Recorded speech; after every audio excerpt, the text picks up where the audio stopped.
Boa tarde, boa tarde. Hoje, 17 de outubro de 2022, eu sou Geraldo, estou na escola de Ipatinga. Hoje, nossa primeira aula da UC11, Técnicas de Controle. Estou com as turmas 1 e 2 de Uberlândia. Espero que esteja tudo bem com vocês, tudo em paz, tudo tranquilo. Aqueles que, porventura, não puderam assistir a aula nesse momento, ela está sendo gravada, vai estar disponível para vocês ainda hoje lá no portal. Eu deixo o link do YouTube dela para vocês lá. Tranquilo? A quaisquer momento aí vocês podem se manifestar através do chat ou ativando o microfone com dúvidas, sugestões, opiniões. Fiquem à vontade. Não precisa aguardar o final da aula para fazer as perguntas, não. Os comentários também não. Tranquilo? Vamos que vamos, então.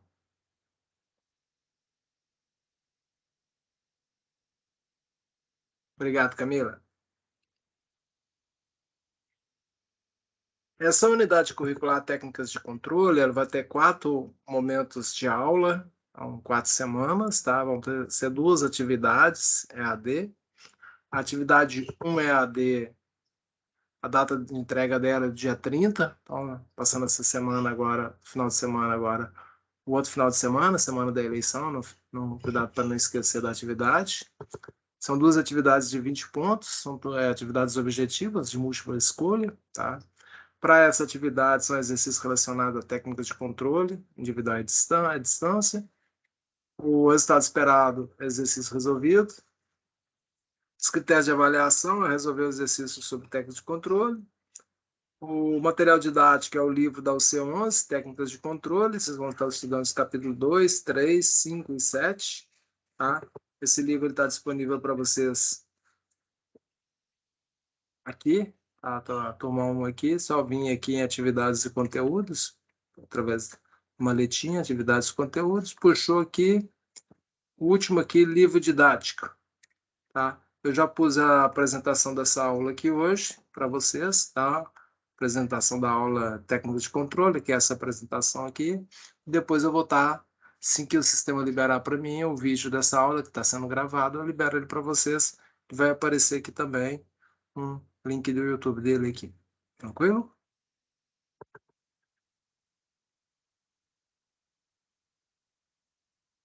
Camila, são 2 UCs que vocês têm agora, né? Vocês vão estar com o C11. Depois vocês têm, acho que uma semana. Eu não tenho o calendário de vocês, não, tá? Confirme aí, tá? Deve ter uma semana, normalmente é uma semana para fazer uma rematrícula, que é a mudança de módulo, e o módulo seguinte é o C12, só tem mais uma unidade curricular, ok? Provavelmente vocês terminam bem antes de dezembro, termina esse ano ainda. Tranquilo? Então, respondendo aí, vocês têm o C11 e o C12. Tranquilo?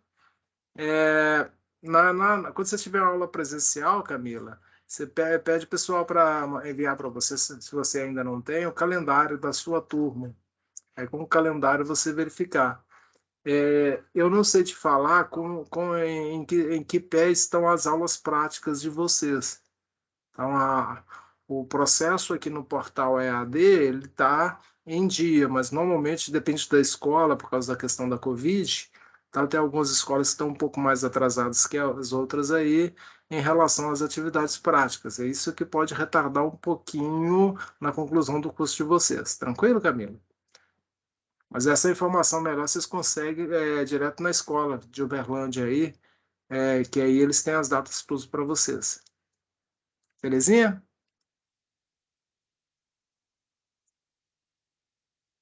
Mais alguém tem alguma pergunta aí? Fique à vontade, gente. Tá, de Rafael, Antônio, Sabrina, Maria Luísa. Disponha, Camila. Sempre às ordens de vocês. Tá? Então, vamos que vamos, então. Então, como eu estava falando, tem 2 atividades EAD, né? Essa primeira para o dia 30 e a outra para o dia 13, se não me engano. 2 semanas depois.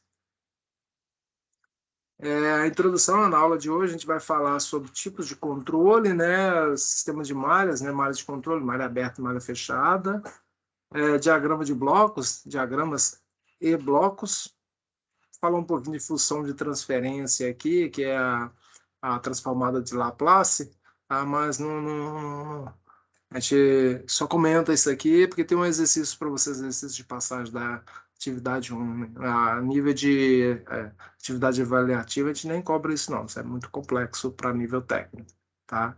E tipos de motores que a gente vai estar trabalhando. Nessa unidade curricular, as duas práticas que vocês vão fazer, né? Que vão dividir em 4 momentos, são práticas de controle de motor através do inversor de frequência e prática de controle de motor, de servomotor através do servodrive.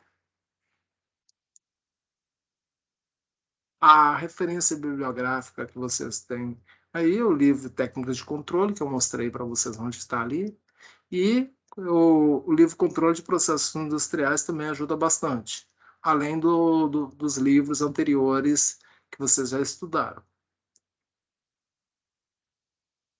Conceitos aplicados à instrumentação de controle, né? A gente tem lá, a gente viu essas mesmas apresentações aqui iniciais aqui que eu estou mostrando para vocês aqui em técnicas de controle, né? O set point representa o valor desejado estabelecido previamente como uma referência, no qual a variável controlada deve permanecer, o quanto que eu quero, né?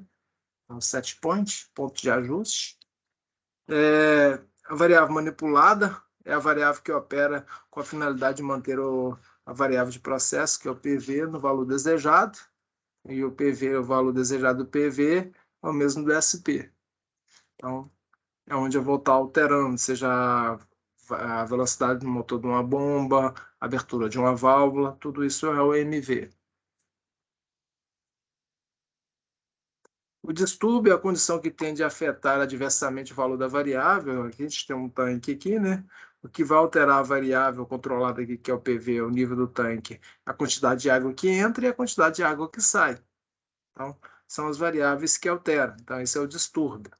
O desvio representa o valor resultante da diferença entre o valor desejado, que é o set point, e o valor da variável controlada, tá? Que é o nível do tanque, que é o PV. Então, o desvio nada mais é que o SP menos o PV, que é o erro que tem no processo. Isso aí são os dados que a gente está revisando aí do básico do controle de processo. Processo manual ou automático? Porque tem processos que são manual e processos que são automáticos, né? O ideal é que todo processo fosse o mais automático possível. Só que quanto mais automático é um processo, mais caro vai ser esse processo. Então, alguns processos eles ainda são usados controles de forma manual devido à relação custo-benefício. Tá? O controle manual ele exige a presença de um operário no processo. A função do operário é a medição, tomada de decisão e atuação. Tá? Então, o que ele vai acontecer? Ele vai medir, no caso aqui, ó, você tem a entrada de vapor aqui, entrada de um líquido, esse vapor vai aquecer esse líquido e eu tenho o objetivo de sair com ele aqui numa determinada temperatura aqui, que é a minha temperatura de controle. O condensado, que é o formado pelo vapor, vai sair aqui para não misturar com o líquido.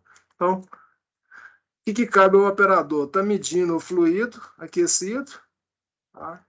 E de acordo com a temperatura dele, abrir mais a válvula de vapor ou fechar a válvula de vapor. Então, esse é o controle que ele tem aqui. Tá? Depende muito da capacidade dele tomar a decisão, o quanto que ele vai abrir, o quanto que ele vai fechar. Já no sistema automático, que substitui o operador, porém requer a utilização de uma malha de controle, tá? O sistema automático, o que tem? Entrada de vapor ou a válvula aqui que é uma controlada, que é o sistema controlado. Tá? Eu tenho um sensor que antes o operador fazia a medição, esse sensor transforma aquela medição o valor da temperatura aqui, em transição de temperatura, e envia o sinal da temperatura que está aqui para o controlador indicador de temperatura. Esse controlador de indicador de temperatura aqui, para ele já recebeu um ponto de ajuste, que é o set point, e ele vai verificar o quanto essa temperatura está distante do ponto de ajuste. Se ela tiver igual, ele não vai fazer nada. Se ela tiver muito acima, ele vai fechar o vapor. Se ela tiver muito abaixo, ele vai abrir o vapor. Então, ele vai estar sempre fazendo isso a todo instante. Então, um controle automático, ele é, digamos assim, um tipo de controle que facilita, né? Porque não depende da cuidado do ser humano, né? Tá? Então, a todo momento aqui, ele vai estar atuando. O ser humano precisa de ir no banheiro, vai parar para dar uma piscada, tem que descansar de vez em quando, e o sistema automático vai trabalhar o tempo todo. Aqui é uma comparação, né? O controle manual e o controle automático, né? O controle manual, o investimento inicial é menor, tá? Pois necessita de menos equipamentos sofisticados. Também é bem mais elementar. É utilizado em sistemas de controle simples, enquanto o automático em sistemas complexos. Já o controle automático proporciona a redução do erro, tá? Com um tempo de reação e precisão impossíveis de ser realizados pelo controle manual, ou seja, o ser humano não vai conseguir trabalhar na velocidade que o sistema automático vai trabalhar. Ele aumenta a produção com maior precisão em relação ao controle manual, principalmente em sistemas seriados, sistemas que acontecem um fato depois do outro, em série. Então, no controle manual, vai ter um operador que vai fazer a medição, vai atuar manualmente para fazer esse controle. Já o sistema automático vai ter um sensor que vai fazer a medição, passar para um controlador, que pode ser um CLP, um controlador específico, que vai atuar numa válvula para fazer o controle, assim como a gente viu antes. Tá? A nível de gráfico, né, o desvio, que é o erro, em função do tempo, observe que o erro aqui, às vezes ele está maior, às vezes ele está menor, tá? E não tem uma, digamos assim, uma simetria. Aqui a gente tem um desvio aqui, olha, apareceu um erro, o erro é corrigido e o sistema se estabiliza. Então eu consigo uma regulagem melhor aqui, tá? Nos dois sistemas, tanto no automático como no manual, tá? Eu vou ter diferenças entre a variável de processo, PV, e o set point, tá? Isso é normal. A função do controle é sempre estar aproximando um do outro, tá? Os distúrbios vão gerar essas diferenças entre eles, vai gerar o erro, tá? Mas sempre que houver um distúrbio, o sistema de controle tem que corrigir o erro, tá? No sistema automático, a correção ela é mais rápida e mais eficaz. Essa é a ideia. Tem aí alguma pergunta, alguma colocação, alguma sugestão? Fiquem à vontade.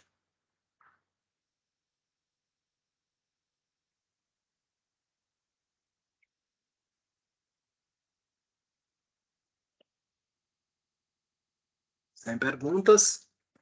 Então vamos. Malhas de controle, né? O sistema automático ele precisa de uma malha de controle. O sistema manual, é o ser humano que faz. Então, o sistema automático, como ele precisa de uma malha de controle, tá? Que é uma lógica que vai pegar os sinais elétricos, pneumáticos, entre outros, e fazer essa correção, tá? Essa malha de controle é um conjunto formado pelo elemento controlador, pelo elemento atuador e pelas variáveis de processo. Então, eu vou ter o elemento controlador, que pode ser um CLP, controlador específico de processo. O atuador pode ser a variação de velocidade do motor, a abertura de uma válvula, entre outros. E as variáveis de processos são pressão, vazão, nível, temperatura, entre outros aí, que vão ser representados pelos sensores de vazão, nível, temperatura, pressão, etc. Na malha de controle, sinais de entrada são sinais elétricos. Tá? A automação hoje está toda em função da eletricidade, né? Nós tivemos uma automação, né, alguns anos atrás, muito mais mecânica, tá, para elétrica. Hoje ela é toda praticamente eletrônica, tá? Sinais elétricos são sensores, transmissores, conversores, interruptores, tá? Onde a gente tem os sinais de entrada. A gente tem um elemento controlador, que vai pegar, receber o sinal de entrada, vai analisar o sinal de entrada e, de acordo com o sinal de entrada, ele vai tomar uma decisão. o elemento controlador é que faz o controle, que toma a decisão. E enviar o sinal de controle para alguém. Tá? Sinal de controle, também o sinal elétrico, pode ser aplicado aos elementos finais de controle. O que é um elemento final de controle? É uma válvula de controle, é um conversor de corrente 4 a 20 para potência, para gerar aquecimento em resistores, por exemplo. Tá? Pode ser um inversor de frequência, para controlar a velocidade de uma bomba, por exemplo. Então, a gente tem todos esses elementos finais de controle. Na malha de controle, exemplo de controlador, aqui a gente tem os CLPs, né? Os CLPs da Siemens, aqui, a série 314 aqui. E também a gente tem controladores dedicados, né? O CLP, a vantagem do CLP é que ele tem a capacidade de controlar e você faz a programação e determina que tipo de controle que ele vai fazer, ou seja, ele não é específico sobre qual controle que ele faz todos os controles com a programação correta. E esse elemento aqui da Novos, tá? Ele é um controlador específico.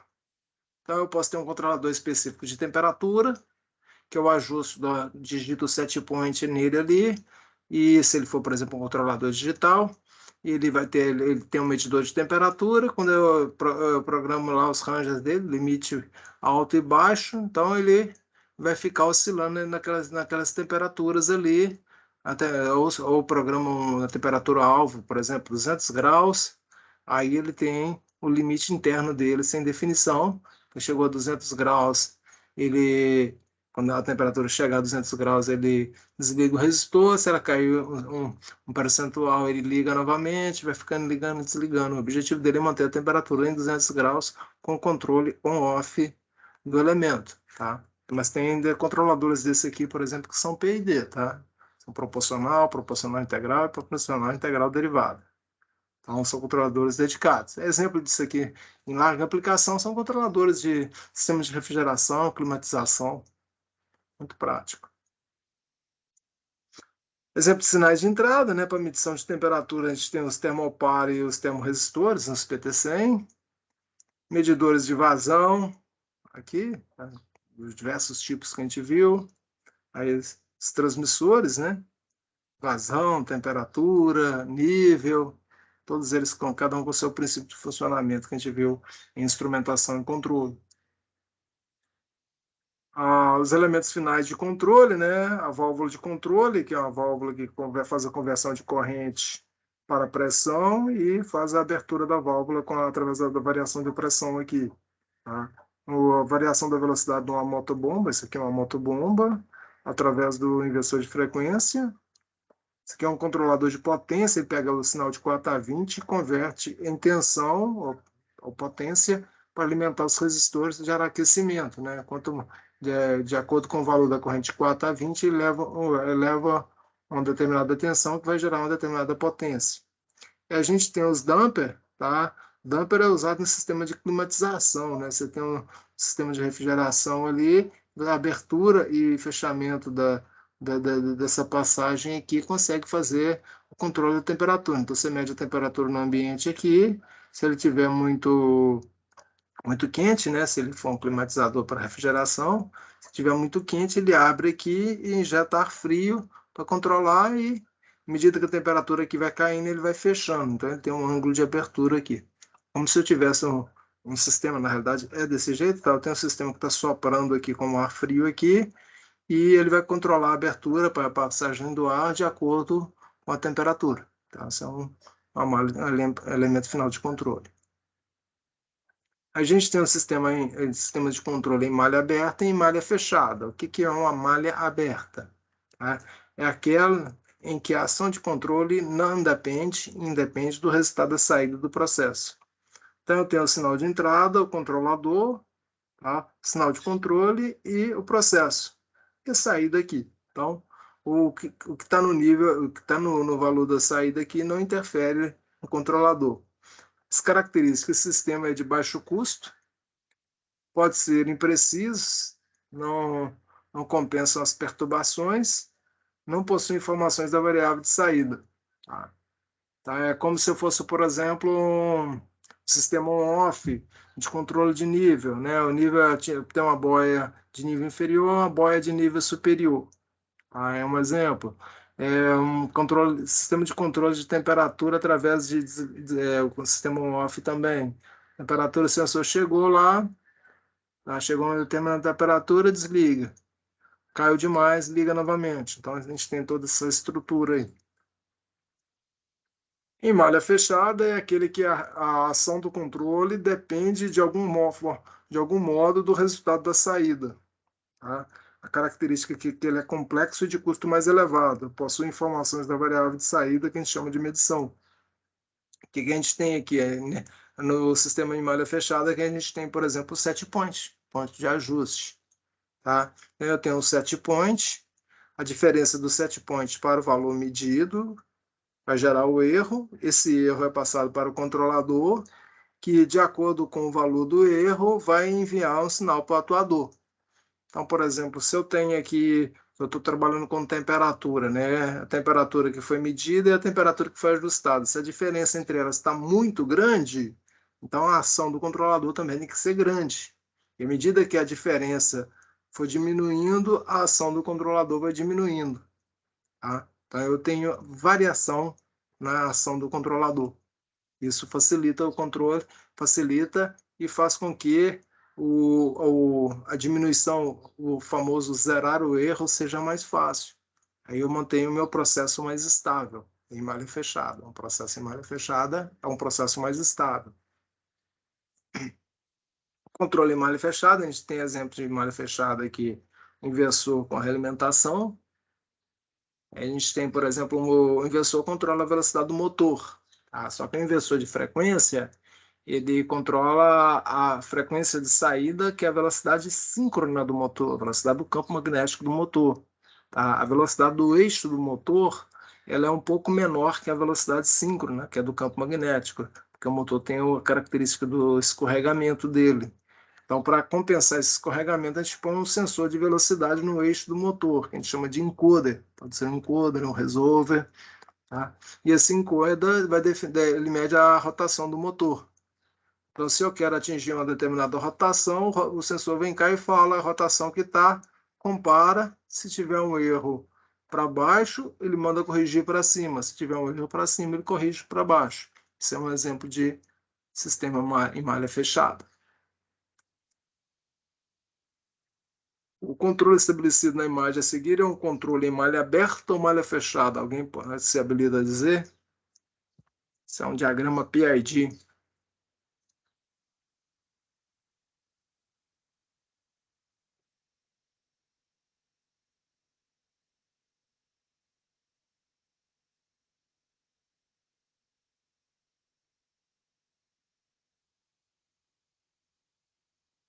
É um diagrama em malha fechada, tá? Eu tenho o sensor, transmissor, tá? Transmissor de nível LT, que é um tanque, o que é aqui a vazão, que é vazão, tá, gente? Que é vazão de entrada, que é vazão de saída, e o tanque, que é a variável de processo, vai estar medindo o nível aqui, que é o L, tá? Então, o transmissor de nível vai me informar o nível que está aqui. Eu tenho aqui o controlador indicador de nível e o set point. Então, o valor do set point é o valor do nível que eu almejo ter nesse recipiente. Então, vai comparar o set point com o transmissor de nível, com o valor que está lá, e a diferença entre eles vai ser o erro. De acordo com o erro, tá? O sistema vai vir cá e mandar fazer uma atuação no elemento final de controle, que é um conversor, a válvula de posicionamento, através de um conversor de corrente, sistema 4 a 20, para pressão, aí vai ter abertura e fechamento da válvula.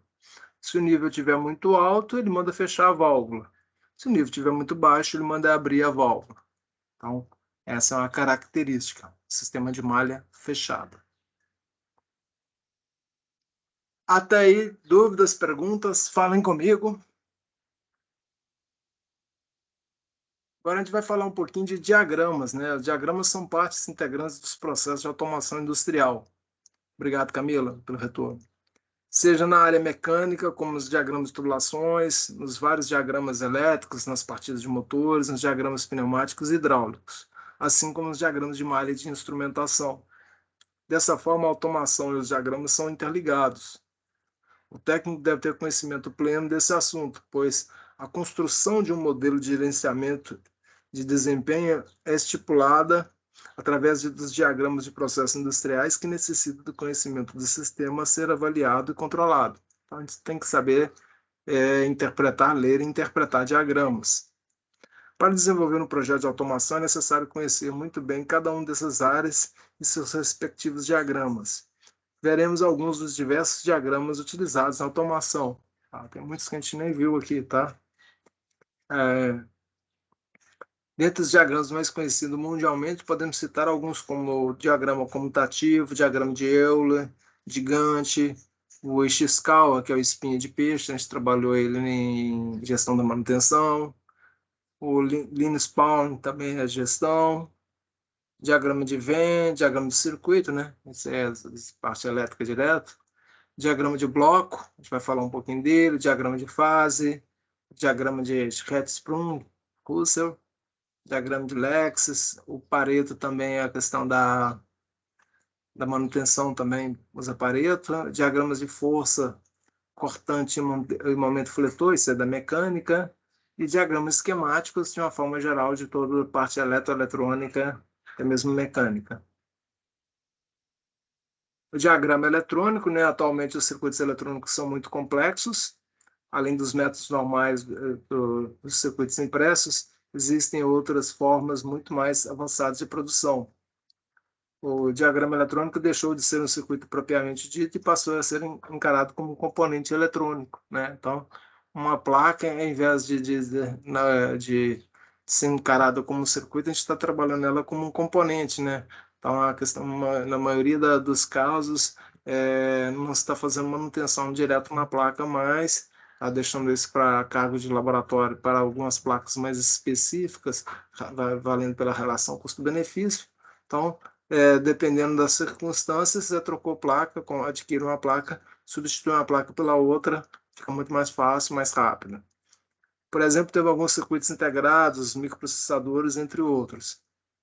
Aqui a gente tem um exemplo, né? Isso aqui é uma fonte sinal CA aqui, retificou em ponte, como é um transformador com center tape aqui, vai gerar um sinal positivo para um lado, um sinal negativo para o outro, e um ponto de referência, que é o 0 volt. Aqui a gente tem esse elemento aqui, que é o LM316 e o LM317 e o LM337. Um regulador positivo, 317, e um regulador negativo, 337. Tá? E vai gerar um sinal aqui. Ó. O objetivo desse circuitinho aqui é uma fonte de variação de tensão de 0 a um determinado valor, que vai ser menor que esse 35 volts aqui não especificou o valor, tá? Tanto positiva quanto negativamente. Tem até um LED para indicar o funcionamento. O diagrama eletrônico nos dá uma ideia de como montar um circuito, né? Através do layout da montagem, da descrição de todos os componentes com seus valores e suas respectivas ligações. É através do diagrama eletrônico que montamos o circuito impresso e, posteriormente, a placa eletrônica com seus componentes através das figuras a seguir. Então, aqui a gente tem o fotoprint de uma placa, né? A placa sem os componentes, já furada, já com as máscaras de solda. Isso é processo industrial. Manualmente, é muito difícil a gente fazer uma placa desse jeito aqui. Tá? Então, hoje tem esse processo por usinagem, tá? Por ciclo screen, tem vários processos que dá para fazer até chegar aqui. A metalização de furos. Aqui tem os componentes identificados na placa, né? O capacitor, relé, resistores aqui, cada LED desse tem um resistor, os conectores, né, conector parafusado, conector DB9, diodo emissor de luz, que são os LEDs que estão até acesos aqui na chave, a chave táctil, né, aquela que vocês usaram no microcontrolador, né, no Arduino, os circuitos integrados, né, esse aqui deve ser um PIC, por exemplo, tem cara de ser uma placa de microcontrolador PIC, tá? Mais capacitor, né? Esse capacitor cerâmico, esse é eletrolítico, transistor, uma chave de alavanca, entre outras coisas aí. Então, a gente tem diversos componentes.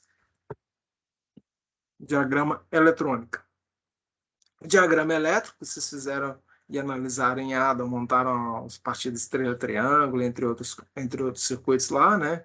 O diagrama elétrico é um desenho de ligações e dos componentes elétricos, tais como disjuntores, contatores, relés, motores, software starter, inversor, fontes de tensão, fonte de corrente, de modo que forma uma sequência lógica de ligação.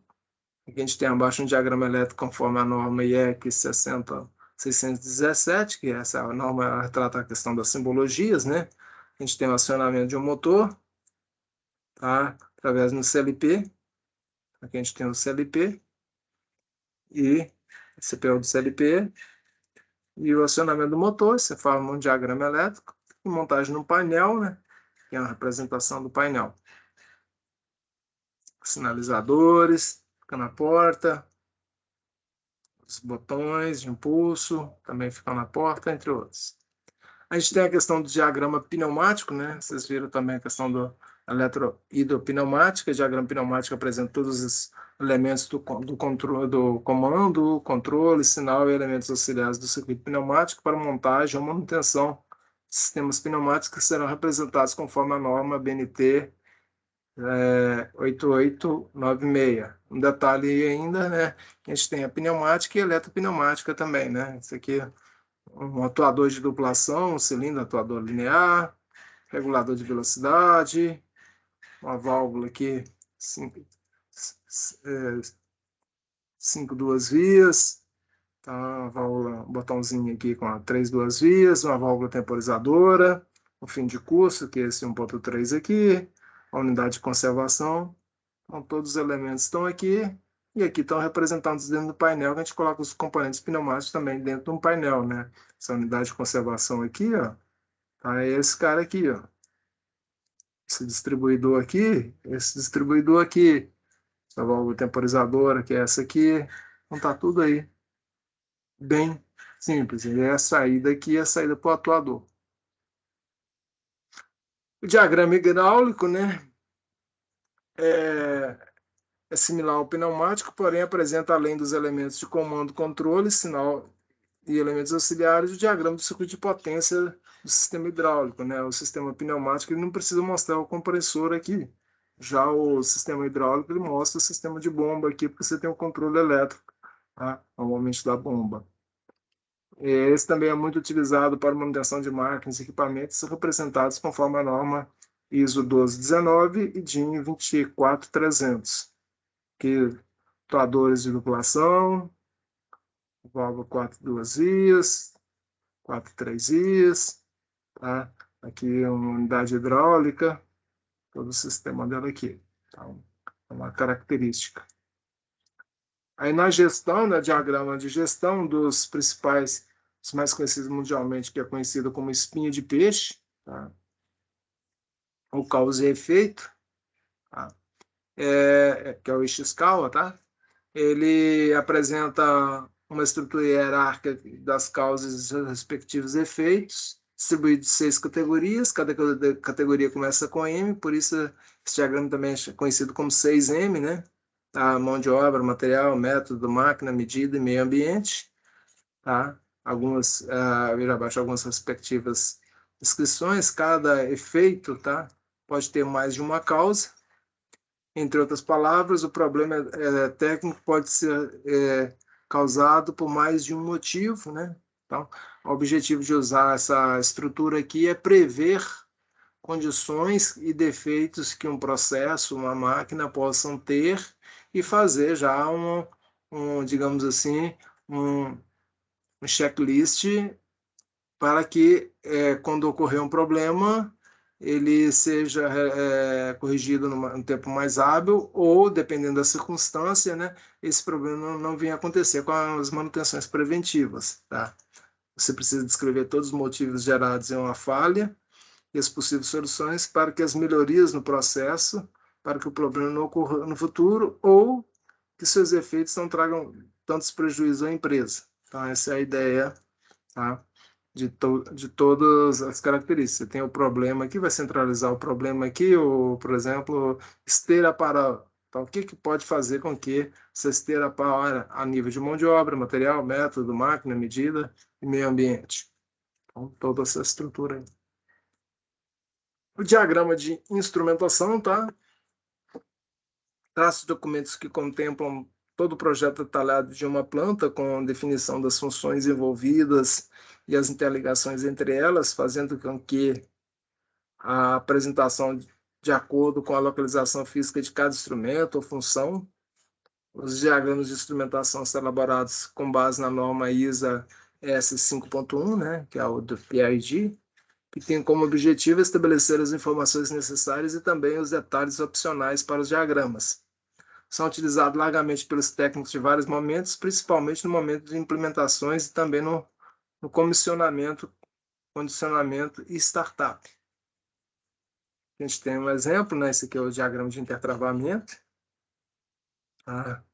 Com as condições para fazer o enchimento do tanque B, tanque A e do tanque B, aí as situações dos níveis, tá? As indicações, tudo aqui. Aqui a gente tem um PID, tá? Dos sistemas, né? Um detalhe dele aqui, o controle do processo de batelada, envolvendo o controlador, mostrando o compartilhamento, e controlador programável, né? Dispositivos aqui compartilhados, que são envolvidos aqui, são os compartilhados, tá? CLP, aí, o controlador indicador de vazão, transmissor de vazão. Então, tudo isso aqui faz parte do diagrama de instrumentação. Agora vamos falar de blocos. Tem aí alguma pergunta, alguma colocação? Fiquem à vontade. Diagrama de blocos, o nosso ponto agora.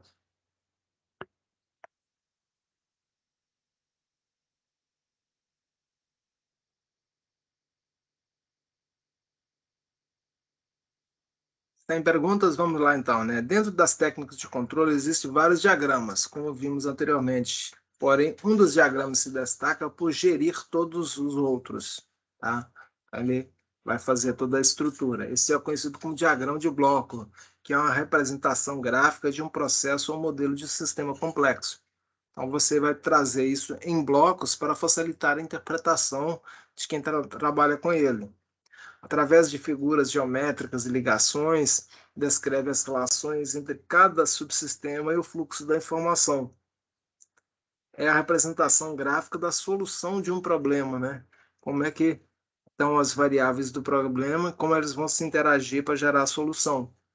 O simples deve ser disposto em ordem lógica e com sintaxe correta para atingir o objetivo de resolver o problema. Os diagramas diferem dos fluxogramas por representarem pequenas partes de um grande sistema com foco no processo lógico. Então, o diagrama vai estar lá representando pequena parte lá. A gente vai ter exemplo daqui a pouco. Aqui a gente tem um exemplo do sistema de controle sequencial, né? Sistema de controle sequencial, bem elementar, tá? Um dispositivo de comando é acionado por um operador. Então, apertou um botãozinho aqui, né? O dispositivo de comando é a botoeira, a chave rotativa, a chave seletora. Como ele é sequencial, ele parte do 1 para o 2, tá? O sinal é transmitido para o dispositivo de processo que irá atuar de maneira determinada, né? Esse dispositivo de processo é um relé, um temporizador, um contator ou um cartão lógico, controlador lógico programado. Então, alguém que tem inteligência também aqui. Depois do 2 vem o 3, o sinal de detecção é enviado aos dispositivos de sinalização. Você deu uma ordem aqui, ele captou a ordem e vai indicar a sinalização. A sinalização pode ser uma lâmpada, um LED, um anunciador, um cigarro, uma buzina, uma campainha, qualquer coisa que venha dar sinal. Depois vem para o 4, um sinal de controle resultante de um sinal de processo ou detecção transmitido ao dispositivo de final de controle. Então, aí vai fazer elevar o controle, né? O dispositivo de final de controle pode ser um contator para ligar e desligar o motor, um relé de estado sólido, que faz a mesma vez que um contator, uma solenoide para abrir e fechar uma válvula, por exemplo. Depois, o sinal transmitido do dispositivo de final de controle atua sobre o dispositivo controlado, né? Esse dispositivo controlado pode ser um motor, uma válvula, um aquecedor, um cilindro, que para avançar e recuar um cilindro. Então, todo esse processo aqui. A gente tem a válvula de controle e o sensor. E o elemento controlador aqui. Depois disso, com a atuação dos dispositivos controlados, a variável controlada atinge uma condição pré-determinada, que é o set point, e os dispositivos sensores e proteção atuam. Tá? Aí o sensor vai mandar desligar, né? Se ela atingiu. Dispositivo de sensor de proteção, pode ser uma chave de fim de curso, uma chave de nível, uma chave de pressão, uma chave de proximidade, um relé térmico, um relé de sobrecorrente, entre outros. Um sinal de detecção que significa condição de variável e dispositivo de sinalização e o processo para a próxima sequência de operação. Aí ele vai sinalizar para uma próxima operação. Tá? Aí essa sinalização também volta naquele mesmo caso, uma lâmpada, um LED, um anunciador, uma cigarra, uma buzina, uma campainha. Então, como o processo é todo seriado, ele avisa, ó, já fez uma parte, agora é só continuar. Também temos outros exemplos de diagramas de blocos muito utilizados por técnicos de automação. São os diagramas de processo, que a gente chama de instrumentação, os diagramas de blocos de função por CLP, programação de CLP, a gente viu aí programação em blocos lógicos, por exemplo, em Graph7, são blocos também. Os diagramas de blocos para robôs, que a gente trabalha na robótica, programação de robô. A camada de aplicação utiliza o conceito de blocos para realizar todas as suas funções. Existem três tipos de blocos básicos: bloco de recurso, bloco de transdutor e bloco de função, né? Então, dentro da camada de aplicação das redes, tá? A camada de aplicação utiliza o conceito de blocos para realizar todas as suas funções. Três tipos de blocos básicos, tá? O bloco de recursos, bloco de transdutores e bloco de função.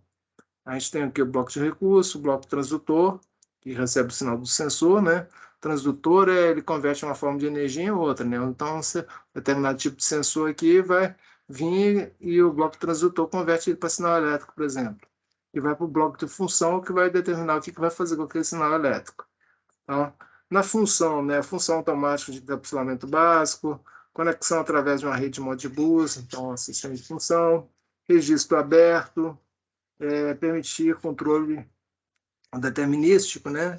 O recurso é a informação geral do equipamento, recurso relacionado à temporização, né? Que vai definir, porque às vezes você manda trabalhando com controle por tempo, ligar e ficar tanto tempo, ele vai ter que controlar isso aí através do recurso. E o transdutor é a entrada e saída de informação específica, tá? A gente trabalhar com os transmissores, a gente vai ter que ficar atento à calibração e configuração dos valores dele para os valores do processo, por exemplo, nível, tá? Temperatura, entre outros.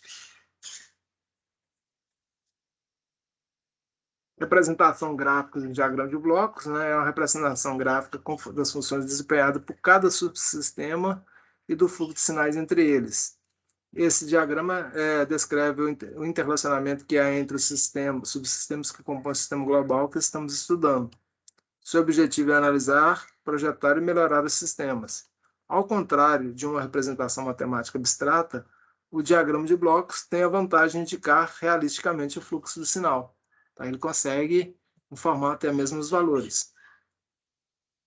Aqui vamos estudar passo a passo um diagrama de melhor entendimento, né? Esse aqui é um diagrama do sistema de controle em malha fechada, né? Então, a gente tem aqui, ó, esse R que é o set point, esse aqui é a saída do processo, então o sensor vai dar o retorno para aqui, e esse aqui é o sistema de controle, e esse aqui vai fazer a comparação entre o set point e o sensor. Tá? Vamos estudar os elementos básicos desse diagrama.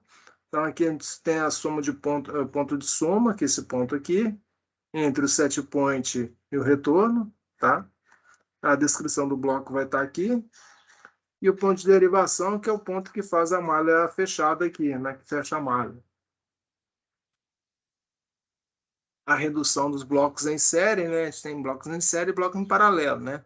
Blocos em série, tá? Tá, por exemplo, G1, tá? O R aqui, G1, em função do S, vai gerar o Y1, que é uma saída. G2, em função do S, gera o Y2. Como está em série aqui, ó, esse R vai gerar uma saída aqui, que vai vir para fazer esse bloco gerar outra saída. Então, eu posso gerar uma saída só, tá? Como esse bloco está em série com esse, tá? Basta eu multiplicar, tá? A função de transferência resultante do bloco de uma função de transferência dos elementos, tá? Então, blocos em série, eles se multiplicam.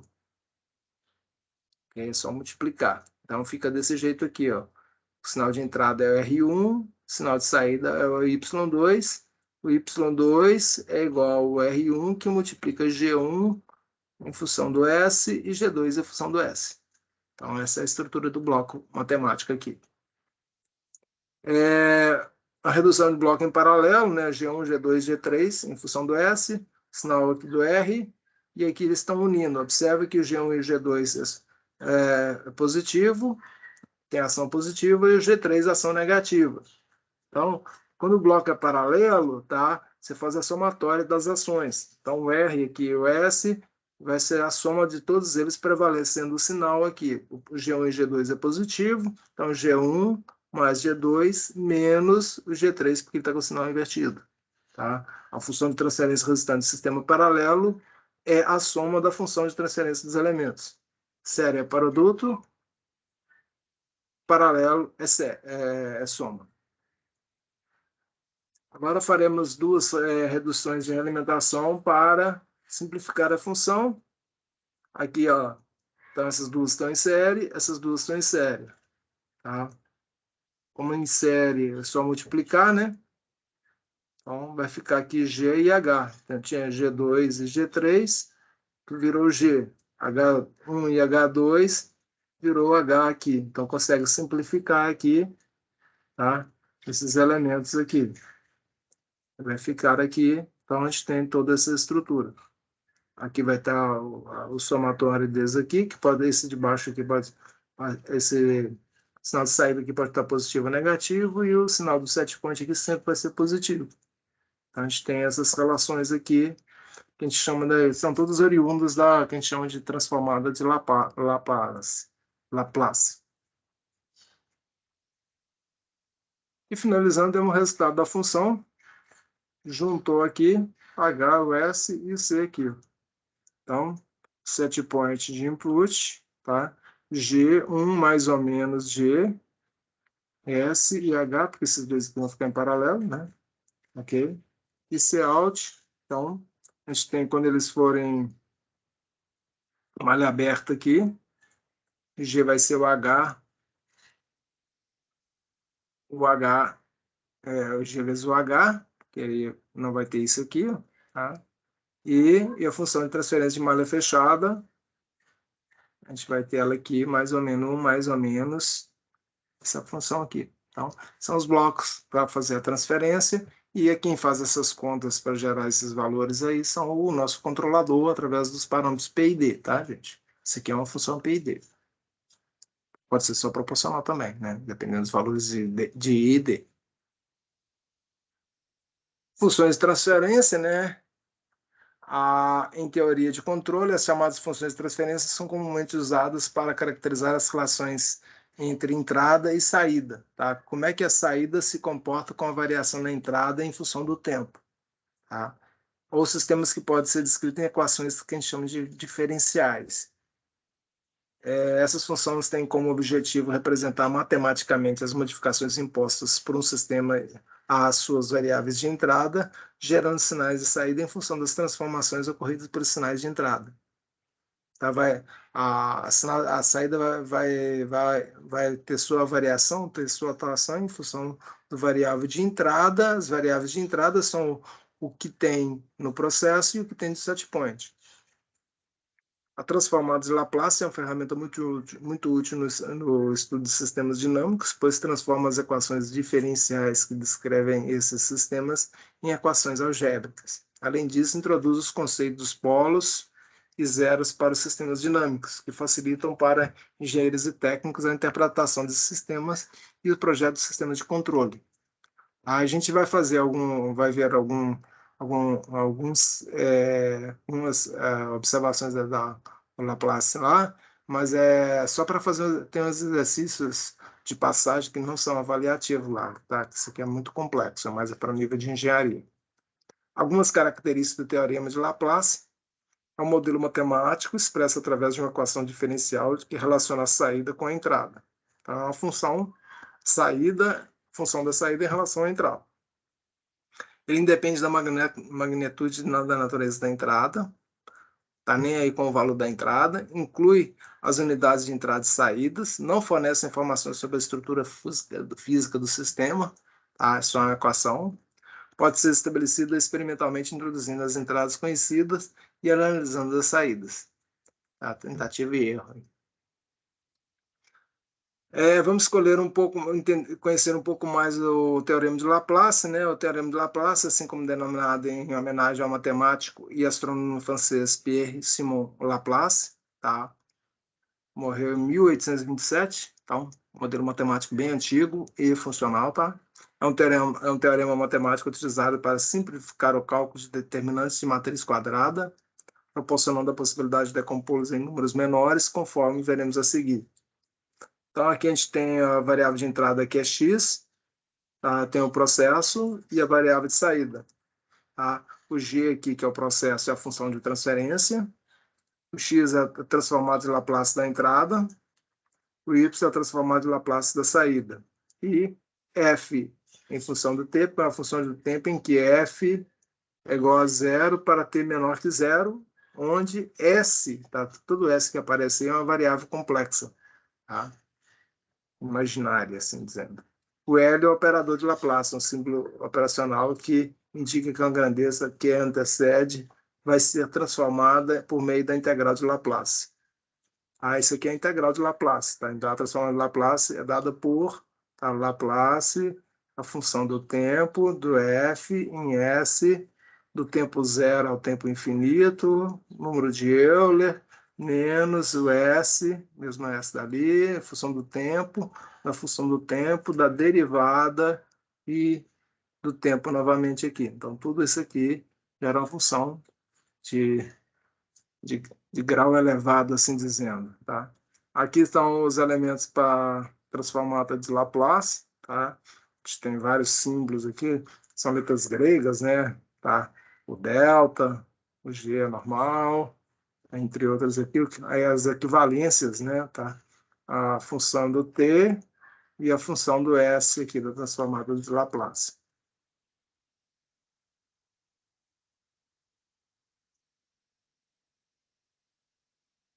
Uhum. Tem uns exercícios na etapa um que é sobre essas conversões aí, mas são bem elementares, são tipo aqueles lá da convertida de série paralelo, tá? Bem simples. Dá para fazer tranquilo, pegando os manuais aí que a gente viu. Agora a gente vai falar um pouquinho de motores elétricos, tá? As atividades práticas dessa unidade curricular são o controle de inversor de frequência, tá? E de servo motor. Então, a gente vai estar trabalhando em sistemas de controle aí, técnicas de controle desses elementos. Os motores elétricos, conforme você já estudou, dividem basicamente em dois tipos principais: motor de corrente contínua e motor de corrente alternada. Então, a gente tem o motor TCA e o motor CC. Motores de corrente contínua são motores de custo mais elevado, os aspectos construtivos deles são bem diferentes, são mais complexos, então o processo construtivo deles os torna mais caro, que necessita de uma fonte de corrente contínua, isso precisa de alimentação contínua, lembrando que a alimentação distribuída pelas concessionárias de energia é em corrente alternada, ou de um dispositivo que converte a corrente alternada em corrente contínua. Durante muito tempo, né, no século passado, até o final, a transição aí da entrada do inversor de frequência foi na virada do século, tá? E eu, pessoalmente, vim a conhecer o inversor de frequência em 1999, tá? Em funcionamento, né? Tá? Eu vi alguns processos aqui dentro da Minas, depois eu entrei no Senai, aprendi a mexer, basicamente foi no Senai mesmo, né? Mas que a gente tinha antes, tá? Se eu precisasse variar a velocidade do motor, tinha que ser um motor de corrente contínua, tá?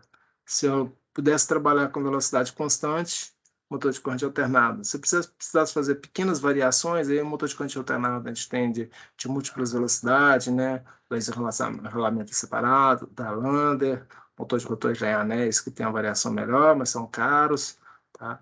E o motor de corrente contínua é mais preciso, tá? A partir desse século, agora virada desse século, o inversor de frequência faz a variação da frequência e consegue alterar com facilidade a, a velocidade de giro do motor de indução trifásico. Esse motor de indução trifásico ele é o motor mais barato que tem para o aspecto construtivo, e ele tem uma durabilidade muito grande, tá? Requer pouca manutenção. O motor de corrente contínua requer muita manutenção, tem um desgaste pelas escovas muito grande, as escovas gastam, o coletor é caro para reparar o coletor, então tem esses grandes problemas aí.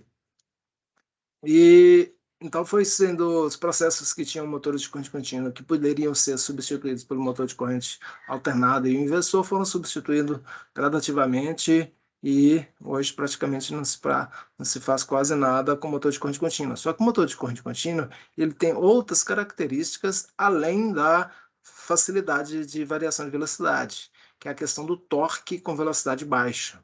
Então, muitos processos que exigem muita força com velocidade, que a gente chama velocidade zero na hora de arrancar, tá? Tem que ser motor de corrente contínua. Aí a gente tem exemplos aí, as máquinas de locomotivas, né? Seja de trem ou locomotiva de metrô, tá? É uma locomotiva aqui, a gente tem a Vale do Rio Doce, passa aqui com as locomotivas aí, com 300 vagões carregando minério aí, imagina aí 300 vagões, cada vagão uns 5 caminhão aí, mais ou menos, de 5 caçambas de caminhão. Então, é um peso enorme, e esses motores, isso é tudo motor de corrente contínua. Então, quando a gente vê uma máquina dessa funcionando lá, acelerando, isso é um motor a diesel, sim, é um motor a diesel que está rodando, a gente está escutando o barulho dele. É um gerador a diesel, tem gerador, e quem está operando ela acelera um gerador, tá? Controla o gerador, e esse gerador vai gerar uma corrente contínua que vai alimentar o motor de corrente contínua. Então, essas máquinas que exigem muita força mesmo são motores de corrente contínua.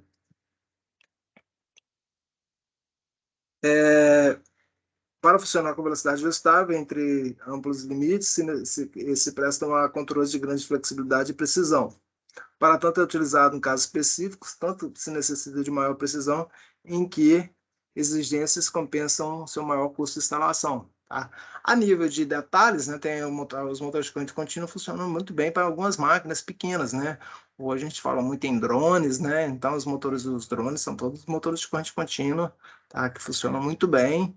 E motores de impressoras, por exemplo, impressoras 3D, impressoras jato de tinta, laser, então, são micromotores, motores muito pequenos e trabalham com corrente contínua, tá?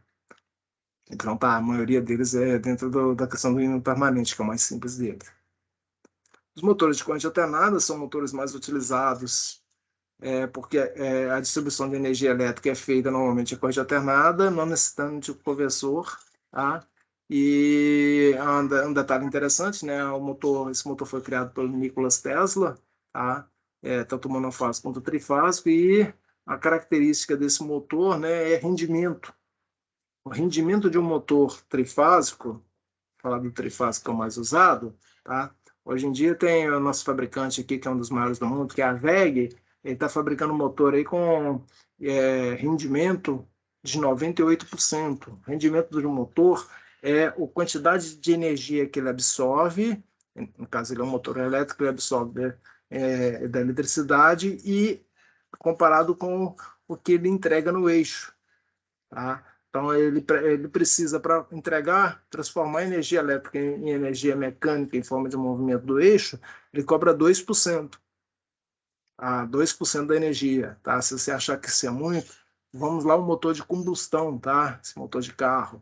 O motor de carro, na melhor das hipóteses, se tiver tudo ajustadinho, bonitinho, lá, o maior rendimento que se consegue dele é de 33%.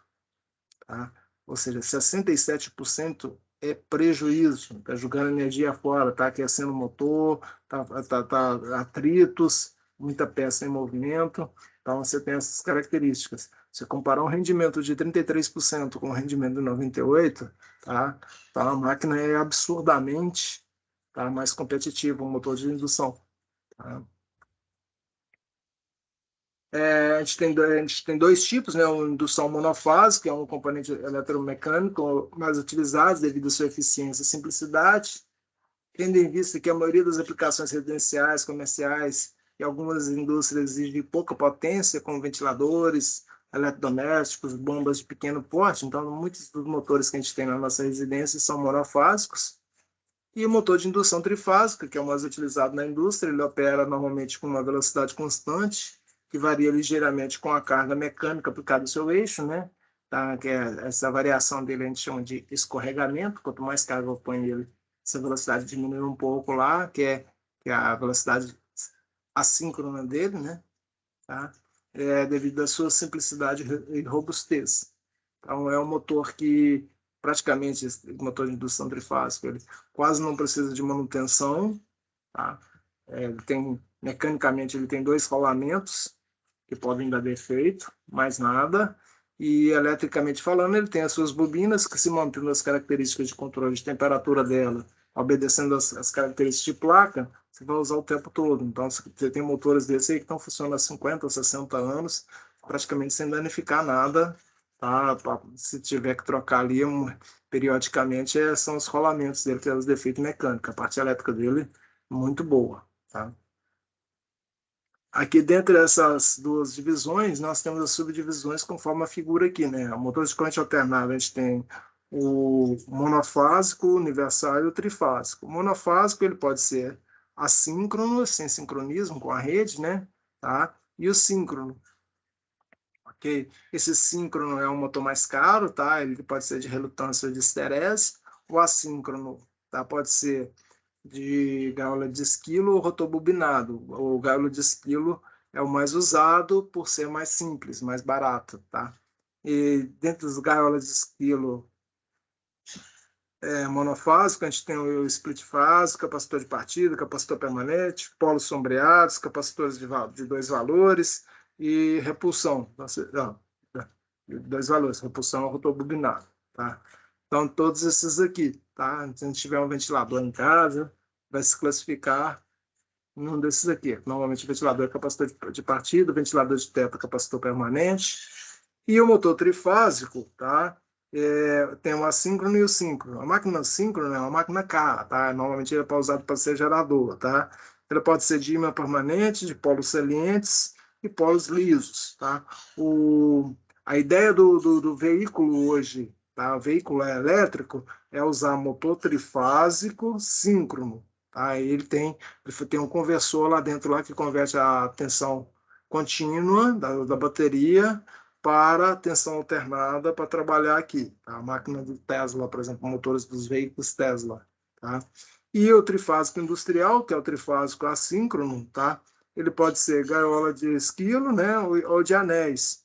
Esse de anel aqui é muito caro, então somente algumas aplicações que são bem específicas que estão usando ele hoje, tá? Ele com a mesma potência que eu compro um motor de gaiola aqui, desculpa, um motor de anéis, eu compro 10 motores de gaiola, tá? Ainda é muito mais caro.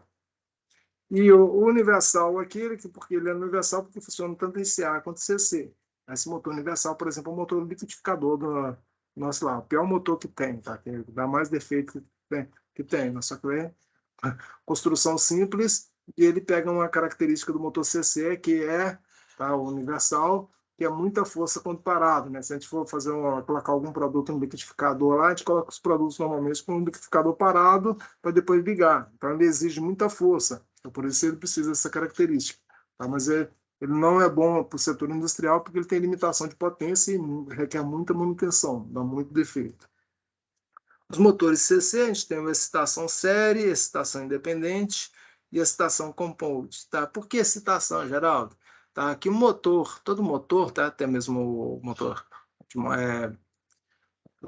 monofásico, o motor de corrente alternada, mas o motor de corrente contínua é mais fácil para explicar. Todo motor é a interação entre 2 campos magnéticos, o campo do estator, que é a parte fixa, com o campo do rotor, que é a parte girante.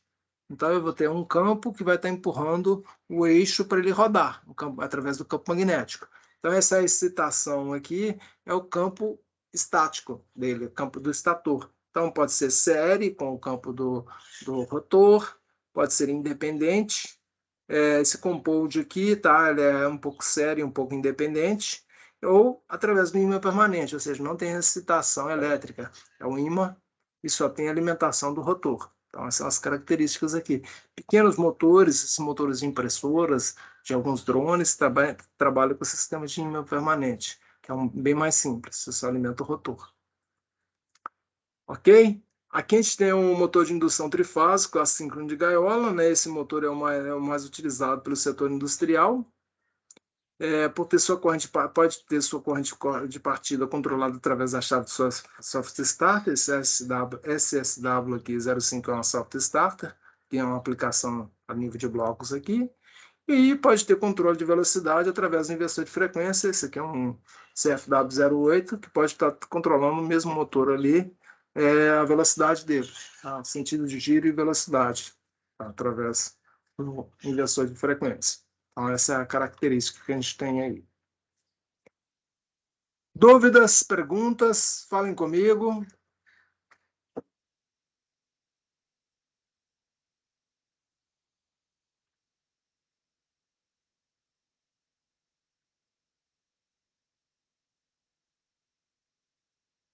Obrigado aí, sem dúvida. Olha, a atividade que vocês vão precisar fazer, né, sugiro que vocês já dêem uma conferida nessa semana lá nos capítulos da apostila referenciados e dá uma conferida na atividade na semana que vem, como ela vai vencer só no final da outra semana que vem, se vocês tiverem alguma dúvida sobre exercícios, falam, a gente tenta ajudar vocês. Tranquilo? Essa apresentação que eu estou passando aqui, eu já disponibilizei para vocês no portal. A gravação da aula, assim que eu interromper ela aqui e ela baixar, eu já passo ela para vocês lá no portal. Tranquilo? Mais alguém tem algum comentário para fazer? Fique à vontade.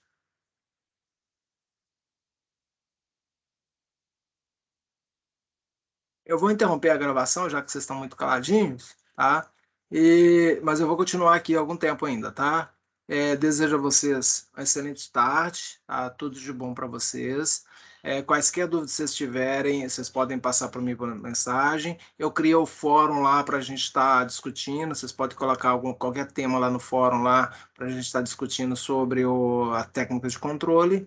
E precisando, a gente está à disposição. Muito obrigado a vocês pela presença, tá? Pela participação e até semana que vem. Tudo de bom para vocês.